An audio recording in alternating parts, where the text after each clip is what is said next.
Gold trusted gold buyers. మీరు తాకట్టు పెట్టిన బంగారాన్ని విడిపించి ఈ రోజు ఉన్న మార్కెట్ ధరకు కొనబడను.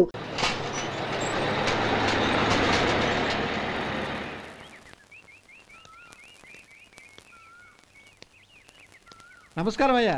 నమస్తే శంకరయ్య, ఏంటి ఇలా వచ్చావు? ఏమీ లేదండి అయ్యా, అమ్మాయి గారికి పుట్టింటి నుంచి సారి పంపించారు. ఓహో అలాగా. అమ్మా గౌరీ,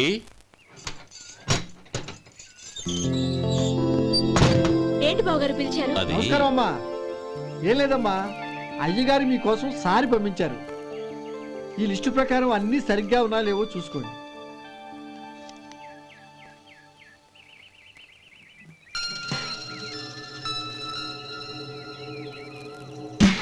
ఇవన్నీ తిరిగి తీసుకెళ్లి మీ అయ్యగారికి ఇవ్వండి.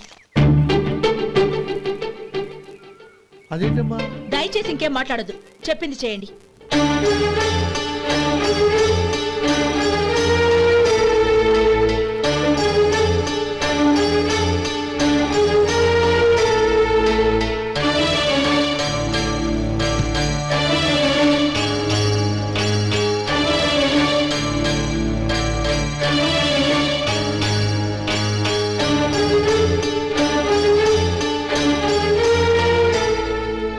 ఏంటి గౌరీ నువ్వు చేసిన పని?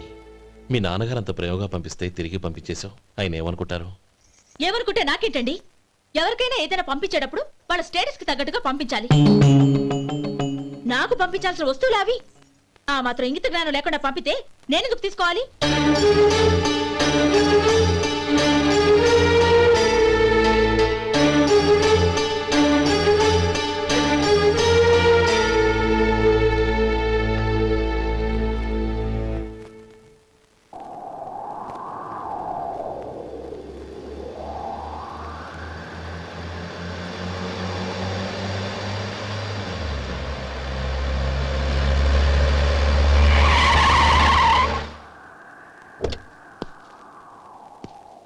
గౌరీ, గౌరీ,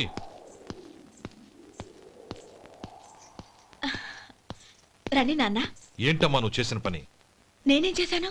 ఇంకా ఏం చేయాలమ్మా? నేను ప్రేమగా సారి పంపిస్తే తిరిగి పంపించేస్తావా? నీకు పంపిన వాటిలో ఏమైనా తక్కువ ఉంటే నాకు చెప్పాలి కానీ అలా తిరిగి పంపించేయటం ఏంటి? ఏదీ తక్కువ కాలేదు నాన్న, కావాల్సినవన్నీ ఉన్నాయి. కానీ ఉండకూడదు కూడా ఒకటి ఉంది. ఏంటమ్మా అది? ప్రతి వస్తువు మీద నా పేరు. అందులో తప్పేముంది నాన్న? ఎప్పుడైతే నేను ఇంట్లో కోడలిగా అడుగు పెట్టానో అప్పుడే వీళ్లలో మనిషిని అయిపోయాను. మీరు పంపిన వస్తువులు ఇక్కడుంటే అవి చూసినప్పుడల్లా వాటి మీద నా పేరు కనపడి ఇది నీది అని గుర్తు చేసి నన్ను పరాయిదాన్ని చేస్తాయి. అది కాదమ్మా. ఇంకేమీ చెప్పకండి నాన్న. పాలలాంటి ఈ ఇంట్లో నన్ను పంచదారలా కలిసిపోనివ్వండి. 10 కాలాల పాటు నన్ను తీయగా బతకనివ్వండి. I'm very happy with what I have here. దయచేసి ఇంకేమీ పంపడానికి ప్రయత్నించకండి ప్లీజ్. కూతురుగా మీ కోరిక తీర్చలేకపోయినందుకు నన్ను క్షమించండి నాన్న. ఈ ఇంటి కోడలిగా నా బాధ్యత నెరవేర్చేలా దీవించండి.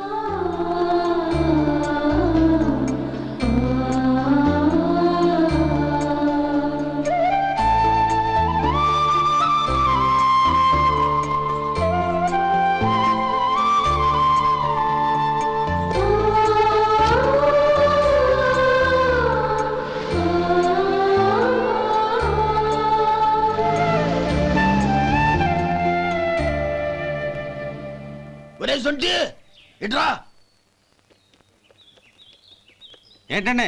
మాస్టర్ గారింట్లో ఫంక్షన్ కి జిలేబీలు మైసూరు పాకు పట్టుకెళ్ళి వారం రోజులైంది కదా. వాటి బాపత డబ్బులు కానీ మనుషులు కానీ ఇంతవరకు రాలేదు. వెళ్ళి వాళ్ళని డబ్బులు అడిగి తేవాలన్న బాధ్యత ఏమైనా ఉందా నీకు? మీకు అసలు బుర్ర ఉందా? తీసుకెళ్లి వారం రోజులైంది కదా, బతుకుంటే వాళ్ళు వచ్చి ఉండేవాళ్ళుగా. సర్లే వెళ్ళి క్లీనింగ్ చేసుకో. పబ్లిక్ పబ్లిక్ వెళ్ళు.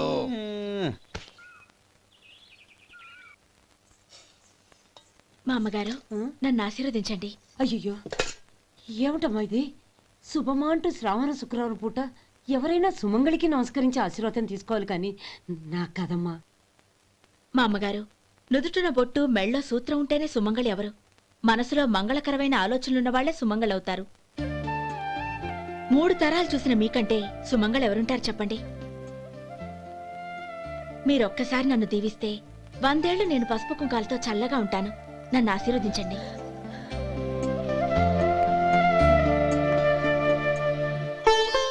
లేమ్మా,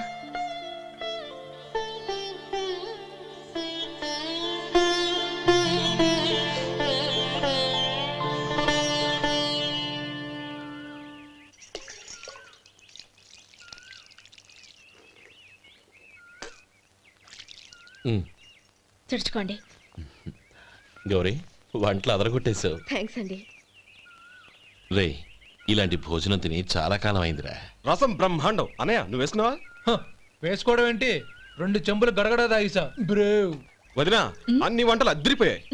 అమ్మా కూరల్లో మసాలా పొడి వేసావా లేక మసాలా నూరి వేసావా? నూరే వేసాను బావగారు. అది అందుకే అంత రుచిగా ఉంది. నేను చెప్పేగా.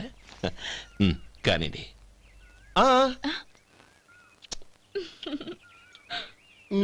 ఇప్పుడు పోయి వదినా.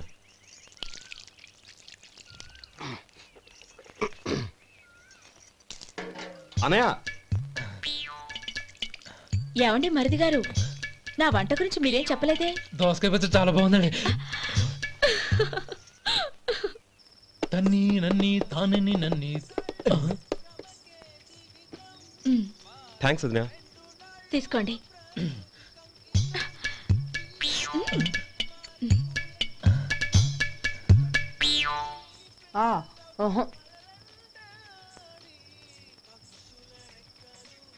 బావగారు తీసుకోండి. అమ్మా నన్ను క్షమించమ్మా. అవే మాటలు బావగారు. పై కనకపోయినా నీ గురించి మనసులో అనుకున్నానమ్మా. అది తప్పేగా. ఆ రోజు పెళ్లి జరిగిన తర్వాత నువ్వు మీ నాన్నగారు మాట్లాడుకోవడం నేను విన్నానమ్మా. నువ్వెక్కడ నా తమ్ముడిని నా నుంచి దూరం చేసేస్తావోనని భయపడ్డాను. కానీ నిన్న నువ్వు మీ నాన్నగారికి ఇచ్చిన సమాధానం విన్నాక నా మనసు కుదుటపడింది. నేనెక్కడ కష్టపడిపోతానోనని మా నాన్నగారి భయం. డబ్బుంటే కష్టాలేవి దగ్గరికి రావని నమ్ముతారాయన. అసలు అవసరానికి మించిన డబ్బే అన్ని అనర్థాలకు కారణమని మా నాన్నగారు ఇంకా తెలుసుకోలేదు. ఆయన తృప్తి కోసం ఆ రోజు నేను సరే అన్నాను. శభాషమ్మా, చాలా గొప్ప మాట అన్నావు. మేము పాలో నీళ్ళో మాకు తెలియదు గాని నువ్వు మాత్రం పచ్చదనవేనమ్మా. నువ్వు మా ఇంటి కోడలిగా రావడం నిజంగా మా అందరి అదృష్టం. నిజమమ్మా. ఆ అదృష్టం మీది కాదు బావగారు, నాది. నేనెక్కడ బాధపడతానోనని నేను చేసిన రుచి పచిలేని కూరల్ని చాలా గొప్పగా ఉన్నాయని పొగిడారే, అది మీ అందరి సంస్కారం. అబ్బే అదేం లేదమ్మా, బానే ఉన్నాయే. ఆవంటే నేను తిన్నాను బావగారు, ఎందులోనూ ఉప్పు లేదు. మీరు సరే, మీ రెండో తమ్ముడు గారు ఇంకో మెట్టు పైకెళ్ళి దోసకాయ పచ్చడి చాలా బాగుందన్నారు. నిజమేగా? అసలు ఈరోజు నేను దోసకాయ పచ్చడే చేయలేదు బావగారు.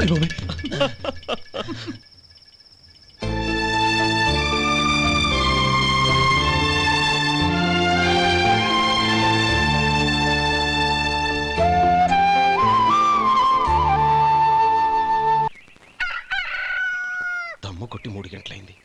4కి పీకేస్తుంది. సరే సుబ్బారావు, సాయంత్రం మీ ఇంటి దగ్గర కలుద్దాం. వస్తాను. అలాగే. సుబ్బారావు గారు ఇలా రండి.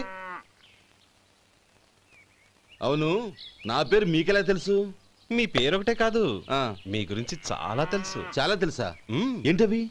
కంగారు పడకండి. అవును, మీరు బీడీఎం స్టైల్గా కలుస్తారంటగా? మీకెవరు చెప్పారు? అదే, మీ గురించి అన్ని నాకు తెలుసు అని చెప్పానుగా. ఏది బీడీ ఒకసారి కాల్చండి. ఏం లేదు బాబు, బీడీ కట్ట ఇలా తీసి దాన్ని ఇలా నలిపి అందులో నుంచి ఒక బీడీ తీసి ఇలా స్టైల్గా. అదేంటి? ఒక చిన్న చేంజ్. ఓ పని చేద్దాం, బీడీ నేను కలుస్తాను, నా స్టైల్ అలా ఉందో మీరు చెప్పండి. అగ్గిపెట్టి ఉందా? లేదు. లేదా? లేదు. అగ్గిపెట్టి కూడా లేకుండా ఎందుకయ్యా బయలుదేరా? పైగా పెద్ద స్టైల్ ఒకటి. వెళ్ళాలా, వెళ్ళి పని చూసుకో. పొద్దున బలింటో దొరికడరా బాబు.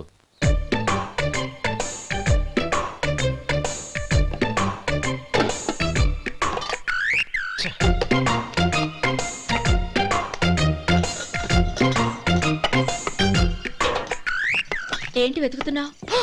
అబే ఏం లేదు వదినా.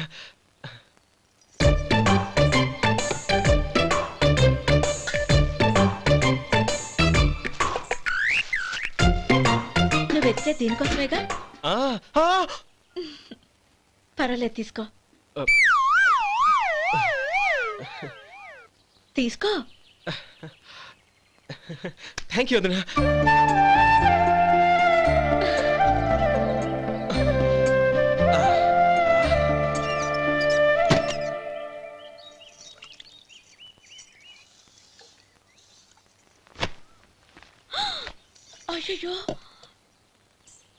బావగారు స్నానానికి వెళ్తున్నారా? అవునమ్మా.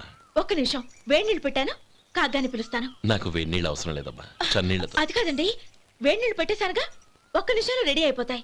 పైగా ఈ వయసులో చన్నీళ్ళ స్నానం అంత మంచిది కాదండి. 40 ఏళ్ళ నుంచి చేస్తున్నానమ్మా.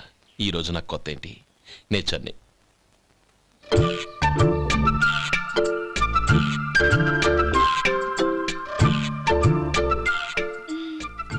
శేఖరవా, దానికి మీరు కాపలా. గొప్ప వదిన, గొప్ప మరిది. బాగుంది. ఏం కాలుస్తున్నాడు? బీడి. బీడి ఎలాగూ కాలుస్తున్నాడని తేలిపోయిందిగా. అడ్డమైనవి కాల్చి ఆరోగ్యం పాడు చేసుకోదని చెప్పు.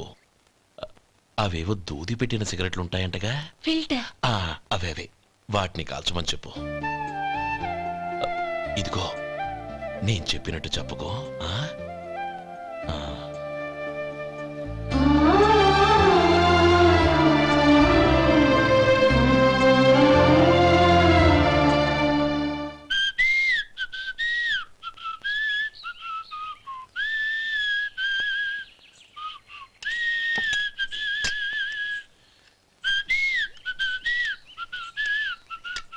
ట్యూన్ బాగుందండి.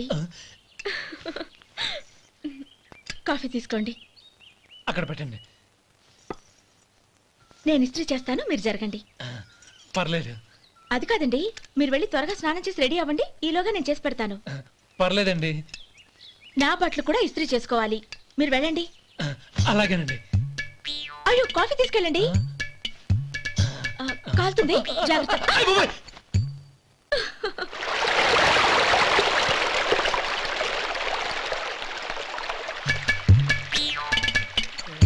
ఏమండి, నా బట్టలు అక్కడున్నాయి, తీసుకెళ్ళండి. అయ్యో, అదేంటండి, ఆ బట్టలు వేసుకున్న బయటకు వెళ్తారు? అయ్యో, చాలా అసహ్యంగా ఉంటుంది.